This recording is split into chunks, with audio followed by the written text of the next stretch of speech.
On the off chance that anyone is actually watching this or has stumbled across it or been persuaded to watch it by somebody else, I don't know. I am here in Harrogate now after the journey.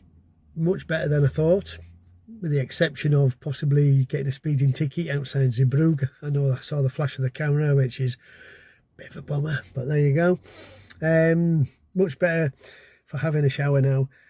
The journey, I'll play the video, give you a little outro. And if you do like it, please press like. If you don't like it, press dislike. And we've got journeys all through Europe planned for this summer and the coming months. We're very, very nicely placed in Hungary to go to Croatia, your Slovenias, your Austrias, your Germanys, Slovakia, Czech, Poland. It's just easy, or much easier for us to get there than it is from obviously in the UK. So it might be of interest to you, might not. If it is, put some comments in, good or bad, I can take it, don't worry. I've had some grief in my time, so I'm not really worried about that. But if you do like it, please let me know. And any particular countries that you think we should visit or how we can improve it. I know the photography's crap. The video's rubbish. I need to get a JLR gimbal thing or a GoPro or something like that. I've got to persuade the wife it's worthwhile. So if we're going to do the videos, I might be able to get away with that. If not, then obviously this will be the one-off. But we'll see how it goes. Thank you very much. So just preparing for the trip from Hungary to the UK via Bratislava airport. Just charging at the moment, going to get it up to 65%. Oh, it's there now, 65%. Stop charging in a moment.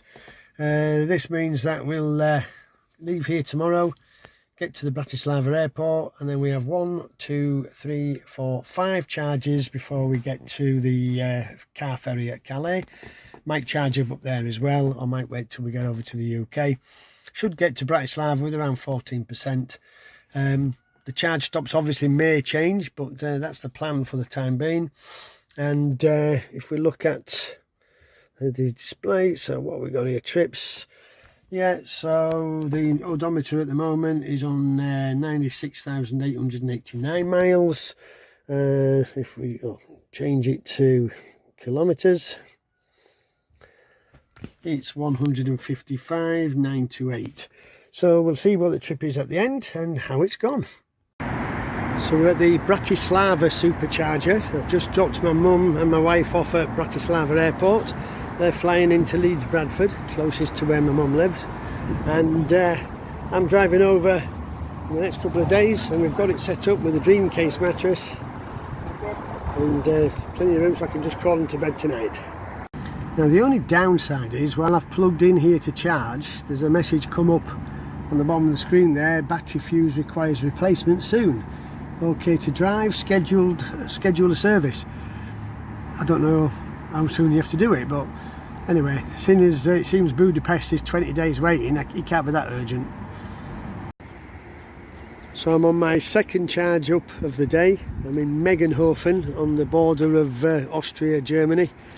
And there's 1, 2, 3, 4, 5, 6, 7, 8, 9 Tesla superchargers, plus all sorts of other ones, Ionity chargers over there, Yeah, these electric car things, they're really taking off. So this is the third and final charge of today at Erlangen, which is just outside Nuremberg.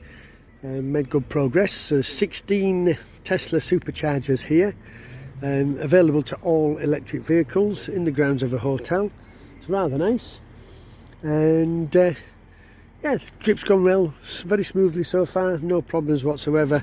I need 95% though to get me to the next supercharger, so we might have to find another one in between, because I'm going to be sleeping in the car tonight, which could use about 10-12% depending on how cold it gets, and I have the heating on camp mode. So I slept here last night at the Autobahn parking plats. All the trucks over there. I just came down there where the electric chargers are. Didn't block a charger, just went to one of the extra spaces. and picnic table there, not that I'm having a picnic. And very, very quiet night. Got about 7 hours, just under 7 hours, 6.75 hours sleep. So really pleased with that. And just preheating the car, or preconditioning the car now, to get the maximum out of it. And go get a coffee and then set off. So it's 6:30 a.m. I've had about just under 7 hours sleep, and I'm just moved down the motorway, or the autobahn, just about 18 kilometres to a supercharger called Geiselwind, and 34 chargers here. I'm the only one at this time of the day, but an impressive array here with the solar canopy. I would get to the next charger, but it said with 3%, and on the motorway in Germany, I thought, do I want to risk it? So I'll just have a quick top up here, and about 200 metres up the road there's various things to get a coffee and things. So I'll go get a coffee while I get this charge in, and then I'm safe to make it to the next charger without any panic. After an eventful drive down the motorway in torrential rain, I mean the speed was reduced to 80 kilometres an hour due to the standing water. Nice here though, I'm at Troisdorf Golf Club, and there's a golf club just up there. You can get a coffee and a drink and some food. And here we have the Tesla supercharger, 20 chargers, only 3 occupied at the moment. There were 7 when I first arrived, just off the motorway, so easy to access. And 5 more minutes, just I've been here for a coffee and just a croissant, and then back on my way. So supercharging this time at the supercharger at Aalst in Belgium. No, yeah, Belgium. Or is it France? I'm not sure. Where am I? Yeah, Belgium. Aalst in Belgium, just by the Ibis Hotel, so you've got toilets and coffee and things if you need. 12 chargers here, very quiet again. Last charge before we get to the car terminal at Calais. I'll probably top up there so that when we get to the other side I can just shoot straight up the motorway. So this is the final charge before I get to the UK. At Boulogne-sur-Mer, just outside Calais, or about half an hour away from Calais. 20 stalls here, open to all vehicles, and it's in a huge retail park. So restaurant wise it was a bit disappointing. There's a McDonald's, something called a Crocodile, which didn't look good to me. I don't know, I didn't fancy it. And there's a pizza Italian place where nice vegetarian pesto pasta and a beer, but it was alright, but nothing special. But anyway, it's on Park for Night is this, so that's the main reason I've come here. Some of the other places around Calais seems to get a little bit of trouble with people, and maybe not as safe as some others. So looking at the reviews, this one seems to be fairly safe. It's 35 minutes away from the Irish Ferries terminal, so I'll leave here early in the morning, get to the ferry nice and early, get checked in, and hopefully all right. The annoying thing, if I just turn this round, put it that way, yeah, the annoying thing is that it's taken a lot less time than I anticipated to get here. So I overestimated the actual driving time, and I overestimated how much time I would spend charging. So a bit pissed off really, because I could have got a ferry early evening. However, then I would be in the UK and either driving after a long day's driving already to Harrogate, or finding somewhere to stop. So it might be best that we find somewhere here. This looks alright, and hopefully don't miss the ferry in the morning. That's the main thing. So a pretty straightforward trip on the ferry. Irish Ferries. Got bumped to an earlier one, which was nice.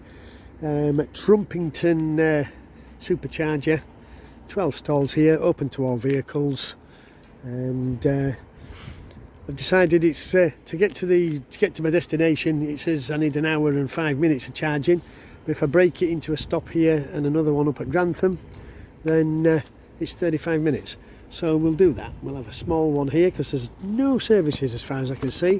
They look like a little coffee shack or truck thing. That's about it I can see. So anyway, I'll move up to Grantham after 15 minutes here.